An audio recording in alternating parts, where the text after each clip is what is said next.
Welcome to the Popish Plot. I'm Nate. I'm Jessica. And I'm Mike. Today is Taco Tuesday, and the plot for today is the first episode among many of our collaborative book club on K Chesterton's The Defendant. That's right. We are doing a book club, and if you are a fellow YouTuber and you would like to join this book club, I'll have a link to our opening one to explain how to do it.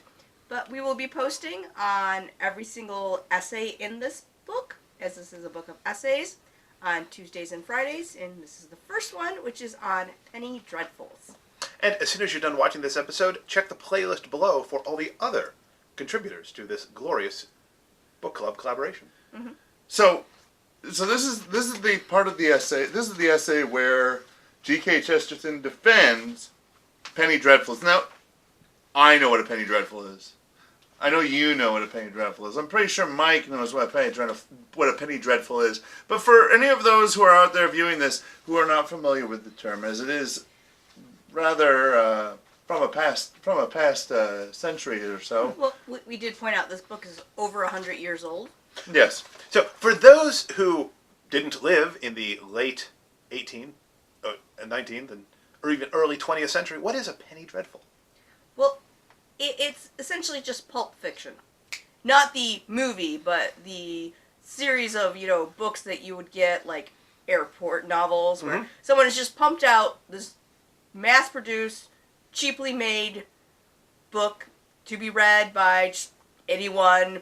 There's nothing really deep or profound in it. It's just, These are stock characters, stock adventures. Works of fiction that don't necessarily have much literary merit. Yes. Which, of course, is a central thing that K Chesterton discusses in defense of Penny Dreadfuls. And penny was a reference to the cost generally of these books. They were not particularly expensive.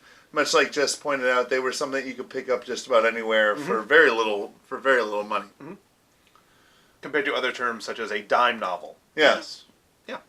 Although I do believe dime novels are the same type of thing, just, inflation. Yeah, exactly. Precisely. So, thoughts on In Defense of Penny Dreadfuls? Well, the thing that I took away from it most, and this might be from my background, having played lots of video games and listened to lots of people talk about how terrible video games are, is what I got from this was that at the time, there were a lot of people who looked at the poorer class of people and said they're always reading these cheap novels that don't have any real literary or artistic value to them, and quite often include tales of criminals and ne'er-do-wells and all sorts of other things. And because they read these things, they tend to do bad things. And you hear about it much in our day now, where because the young people all play these video games that are so violent, that it's clearly making them more violent. And his argument was that basically these things don't actually don't actually create this effect. In that when they were read by people who were not of these lower classes, these people who were, I hate to say it, but at the time, the dregs of society, if you will, they didn't suddenly become ne'er-do-wells. They didn't go out and rob people. And well, let's consider the example of lots of people look down on those violent video games, yes, presupposing that they corrupt the minds of those who play them. The youth, yes. And yet, one of the most critically acclaimed television programs of the last 10 years is Breaking Bad. Yeah, which is a show where a man does horrifically immoral things, and we watch him be twisted into genuine evil. Yeah. And yet, no one has ever said that because people watched the critically acclaimed Breaking Bad, that they then go out and become Walter White. Yes. Although that is still a pop culture one. So, using his example of the fact that, there's ne'er-do-well in these stories. There's also ne'er-do-wells in stories that we consider classic literature and you're forced to read in school. It would be like if, suddenly there was a parents group who were upset because they were, playing Shakespeare and, it's just ripe with violence and all sorts of shenanigans. And Jean Valjean... Hamlet, everyone dies, except for one, almost. Jean Valjean stole a loaf of bread. He did. And some candlesticks. Yeah. That were then gifted to him.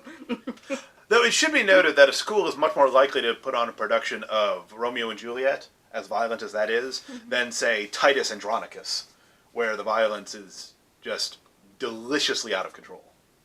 That's fair, but at the same time, But Romeo yes. and Juliet has essentially children who are committing suicide over young love. Almost Yes. everybody dies. Yeah, I do like how in high school they make you read a book about a bunch of teenagers who, fall in love at first sight and then kill each other, kill themselves because they can't have their love. This seems like a very poor example, but it's classic literature, so it's okay. But yet at the same time, the frequency of reading Romeo and Juliet does not actually increase the frequency of teenage suicide greatly. I mean, there might be sure. some statistical variance there, but Though, of course, that is one of the points he makes, that it's fascinating that we denounce violent content in the unartistic, in artistic works, and yet we praise even baser immoralities as long as it's in very highbrow yes, works.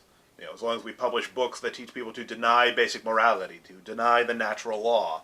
This is all fine and good, is even to be praised. yeah, Whereas he points out the absurdity of this, that even if Penny Dreadfuls have no literary merit, they speak to basic human goodness. Yeah. Because in the end, virtue is rewarded. That even the behavior of ne'er-do-wells has moral lessons to teach us. Exactly. And that even beyond that, people need stories. People need to exercise their imaginations. exactly. People need to, we need fictions to live. Even we don't necessarily need literature, but we need fictions. And as someone who spends way too much time reading nonfiction books, it's an important reminder to me that now and again I really should, that it's virtuous and would be good for me to delve more into literary fiction. You really should. I really should. I should not delve more into fiction.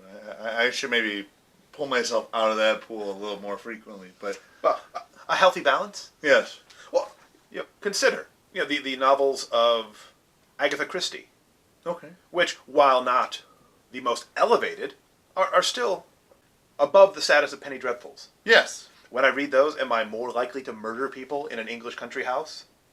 Or on a train, or you might. other random places that British people are at.